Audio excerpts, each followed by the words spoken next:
सत्य श्री ओम सतनाम सत साहेब।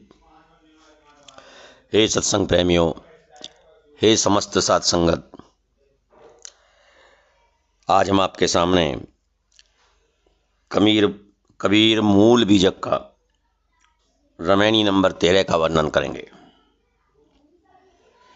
रामायणी नंबर 13 में संसार ने जो विभिन्न क्रियाकलाप प्रचारित किए जा रहे हैं ईश्वर के नाम पर, उनके बारे में कटाक्ष किया है और समझाया है, चेताया है कि हे विवेकी पुरुषों, जरा मेरी बात को सुनो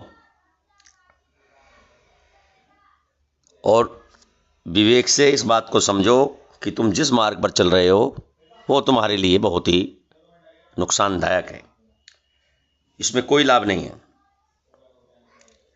अपने भले की बात सोचो और कल्पना से बाहर निकल करके अपने जीवन को धन्य करो।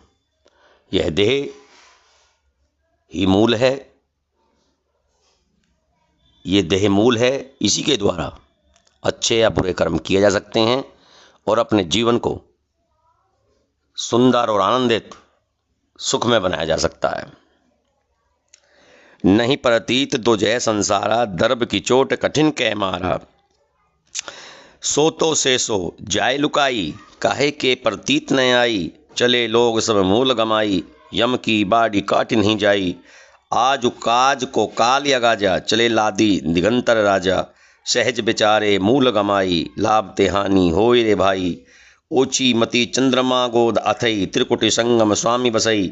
सबही विष्णु का समझाई, तबही विष्णु कहा समझाई। मैथुन अष्टम जीत हो जाई, तब सनकादिक तत्व विचारा। जैसे रंक पराधन पारा, भो मर्याद बहुत सुख लागा। यही लेखे सब संशय भागा, देखत उत्पत्ति लागु न बारा। एक मर एक करे विचारा, मुए गए की काहू न कही। झूठी आस लागी जगर जई, जरत जरत ते बाँचहूँ पर काहू न कीन गुहार। विश्व विषय के खायहूँ, रात दिवस मिली झार। तो कहते हैं साहिब जी कि धन दौलत की इच्छा रूपी कठिन मार लग जाने के कारण सांसारिक मनुष्यों को सत्य बात पर विश्वास नहीं होता। सांसारिक मनुष्य अपनी इच्छा और कामना के कारण चोट खाए हुए हैं, वो उसी में लगे हुए हैं, रमे हुए हैं, समाये हुए हैं। ये नहीं समझते कि धन दौलत तो अंत में नष्ट हो जाएगी और आपके पास कुछ शेष नहीं बचेगा। सो तो से सो जाए लुकाई, काहू के प्रतीत न आई। जो ये संसार आपको दिखाई दे रहा है सब नष्ट हो जाएगा। लोगों को मोक्ष का जो मूल है शरीर, उसे खोकर माया के चक्कर में नहीं पड़ना चाहिए, क्योंकि यमराज की कठिन बेड़ियों में जकड़ा हुआ मनुष्य नहीं बच पाएगा। कोई नहीं बच पाया और इसको काटने का कोई साधन भी नहीं है। लोग माया के आक्रमण को काटने में असमर्थ हैं। आज कल्याण करने का सुनहरा अवसर है,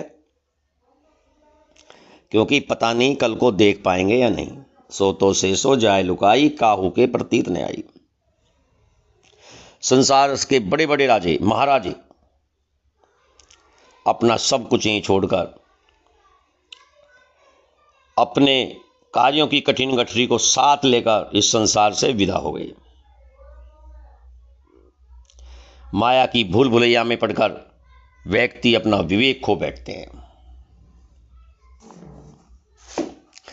अर्थात मुक्ति की जो मूल पूंजी है शरीर को गंवा देते हैं। आजु काज को कालिया काजा, चले लादी दिगंतर राजा। सहज बिचारे मूल गमाई, लाभ ते होनी होय रे भाई। ओछी मति चंद्रमा गो अथई, त्रिकुटी के संगम स्वामी बसई। योगियों की राय कि परम तत्व त्रिकुटी में रहता है। इसे इसलिए प्राप्त करने हेतु वे योगाभ्यास करते हैं। त्रिकुटी दोनों भवों के बीच में त्रिकुटी को कहते हैं। जबकि मन जब सत्य रूप विचार से हीन रहता है तो वह सर्वेंद्रियों को भोग विषयों में लिप्त कर देता है। जब हमारे मन को सत्य का ज्ञान नहीं होता है, सत्य के बोध में वह नहीं रमता है, तो इंद्रियों को भोग में लिप्त कर देता है।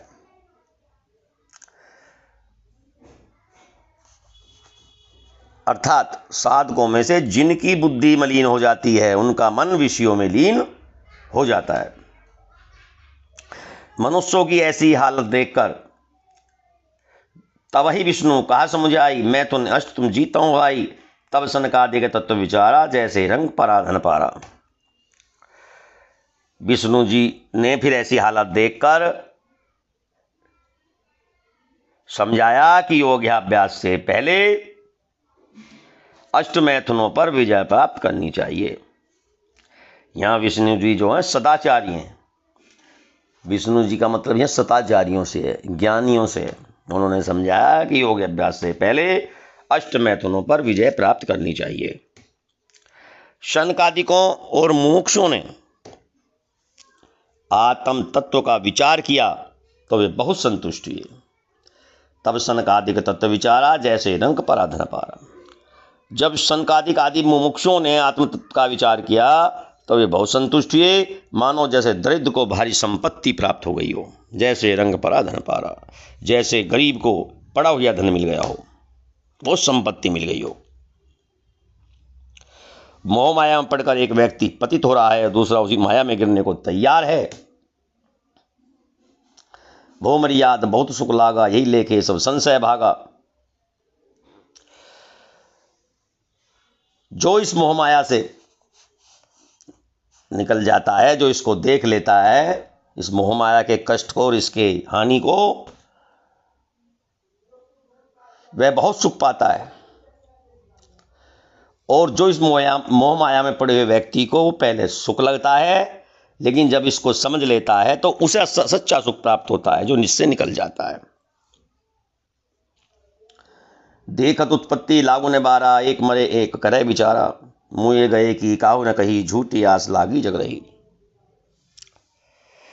यह कोई नहीं कहता कि जो आदमी मोह माया की भूल भुलिया में पड़कर मर गए वे धोखे में जीवन खो बैठे, और जो आदमी जीवित रहते हैं वे मोह माया की झूठी आशा में फंसे रहते हैं।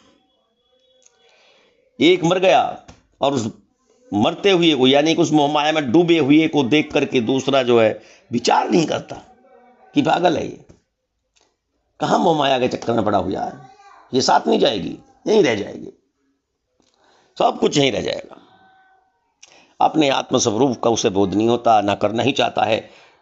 दूसरे की गति देख करके भी उसको सद्बुद्धि नहीं आती कि वह अपनी सदगति को प्राप्त हो जाए, और झूठी आशा में लगा रहता है। जरत जतते बाँचो काहू न कीन गुहार, विश्व विषय के खाएं राति दिवस मिली झार। अब इस साखी में कहते हैं कि मनुष्य अनादिकाल से ही जन्म मरण के चक्कर में जलते जलते आज मानव शरीर में आया है। कितने जन्म प्राप्त किए होंगे, कितने जन्म मिले होंगे, तब बड़ी मुश्किल से इस 1,84,000 योनियों में से मनुष्य जन्म जो सबसे ज़्यादा महत्वपूर्ण है, विशेष है, वे बड़ी मुश्किल से मिला है। और इसको मिलने के बाद भी तुम इसको गंवा रहे हो। तुम्हें जागना चाहिए, समझना चाहिए, चक्कर में नहीं पड़ना चाहिए। इतने दुर्लभ शरीर को मिलकर भी वे इसका लाभ नहीं उठा रहे हैं। वे तो दिन रात केवल विषय भोग रूपी विष को खाते रहते हैं। विषयों को विष के समान समझो, लेकिन वो नहीं समझते और उसी में रमे रहते हैं। सत्य ज्ञान प्राप्त करने की अपेक्षा कल्पना में हिल रहते हैं, कल्पना में ही लगे रहते हैं। ईश्वर वहाँ है, ईश्वर वहाँ है, ईश्वर ऐसा है, ईश्वर वैसा है।